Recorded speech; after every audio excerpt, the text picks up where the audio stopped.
கிண்டி கத்திப்பாரா கீழே போட்டிருக்கேன். எக்ஸிபிஷன்லாம் இங்கே நிறைய கலெக்ஷன்ஸ் இருக்குது. ஆனால் என்னால் கிளியராக எடுக்க முடியல, கொஞ்சம் க்ரௌடாக இருந்ததுனால கொஞ்சம் ஷேக்கியாக தான் இருக்குது. So sorry for that. And so இது பார்த்திங்க அப்படின்னா கொஞ்சம் இந்த உடன் ஐட்டம்ஸ்லாம் இருக்குதுங்க.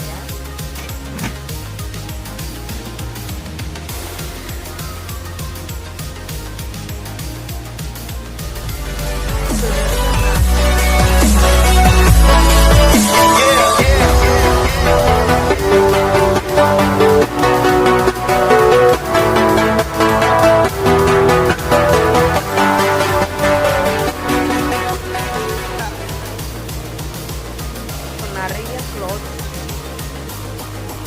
நிறைய காட்டன் க்ளாத்ஸ் இருக்குது. பட் வித் காஸ்ட்லி தான் கம்பேர் பண்ணும்போது.